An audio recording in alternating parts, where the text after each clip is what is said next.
په قبایلی سیمو کې اکثره سیمې قدرتي حسن لري او دغه سیمو ته زیاتره خلک د سیلګرۍ رخ کوي او بیا په بعضو سیمو کې مقامی خلک د روزګار دنده هم پوره کوي. د مومند ضلعي تحصیل پنډیالی کې ګودر هغه مقام دی په کوم کې چې شینکې او قدرتي اوبه یو ځانګړی ښایست لري. د ګودر په هکله مقامی مشر ګلاب شیر وایي ګودر ته د لرې پرتو سیمو خلک د سیلګرۍ د پاره راځي. دا ډیره مزیدار علاقه ده. په سپرلي کې دا بیا د دې هم ډیره زیاته شینکې لري، سرسبزي.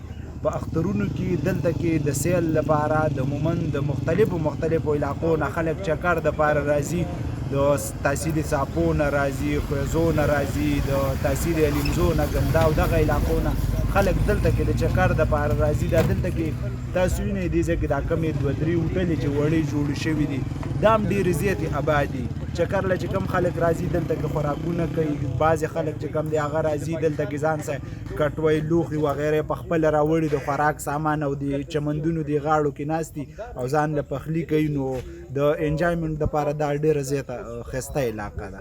د سیلګرۍ دغه مهم مقام ګودر ته د تلو راتلو مشکلاتو باوجود سیلګري لیدل شي. مقامی مشر اسماعیل خان وایي که چېرې دې مقام ته پاملرنه وشي نو د دې ځای ښایست نور هم زیاتېدی شي چې ورسره به خلکو ته ګټې ترلاسه شي. ګودر علاقه چې کومه ده دغه د روډونو ډیر نشوالی پکې دی او یو روډ پکې تیر شوی دی چې هغه هم ډیر په پخوا زمانه کې شوی دی، ډیر وخت یې شوی دی او هغه خسته حال شوی دی، لکه بوسیده شوی دی، ځای په ځای خراب دی.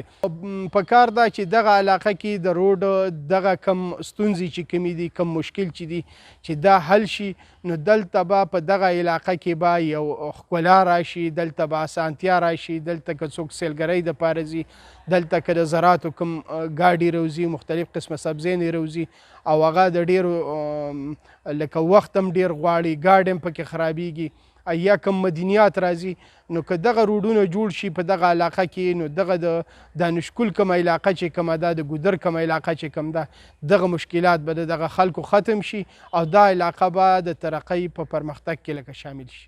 مومند ضلع کې د لوبو او سیلګرۍ څانګې مشر سید اختر وایي موجوده حکومت مومندو کې مهم مقامات په نښه کړي دي او د ګودر په شمول نور د سیلګرۍ ځایونه به هم جوړولی شي. مومند کې چې څومره سیلګرۍ مقامات دي او څومره ښایسته ځایونه دي نو زه میبي چې نور ځایونو کې دومره نه وي.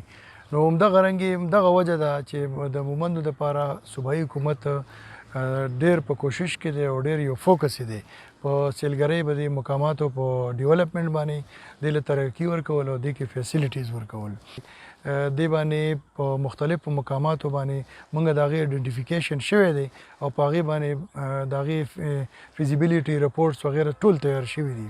بس ډېره نږدې کې به انشاءالله په هغې باندې حکومت خپل کار شروع کوي. لکه په هغې کې به زه تاسو ته دا ویم چې د یوسف بابا کم مزار چې دی، کم تورنګزی باباجي چې دی، د هغې ریلیجس پوینټ آف ویو هم ډېر زیات خلک هلته کې راځي او هسې هم خلک راځي او ریلیجس پوینټ آف ویو چونکې هغه هم یو مزار دی هلته کې هغې ته خلک راځي او د حکومت هغې باندې هم موږ د هغې آیډنټیفیکیشن شوی دی او په هغې باندې هم انشاءالله کار کوي. د هغې نه علاوه د مختلف ډیمز په مومندو کې جوړ شوي ډېر ښایسته ځایونه دي او ډېر ښکلي ځایونه دي. نو د دې دپاره هم فیزیبیلیټي رپورټ تیار شوي دي. نو دا ټول ځایونه چې کوم دي دا په پایپ لاین باندې دي او انشاءالله چې دې باندې به کار کیږي. قدرتي حسن نه مالامال قبایلی سیمو کې زړه راښکونکي بلها مقامات شتون لري کوم چې د کاغان، ناران او جیل سیف الملوک نه کلي منظرې لري. مومند قبایلی ضلع کې د سیلګرۍ مقاماتو ته د وده ورکولو سره بلها ولسي ګټې په لاس راتلی شي. د مومند قبایلی ضلع نه د وحدت نیوز دپاره ګل محمد مومند.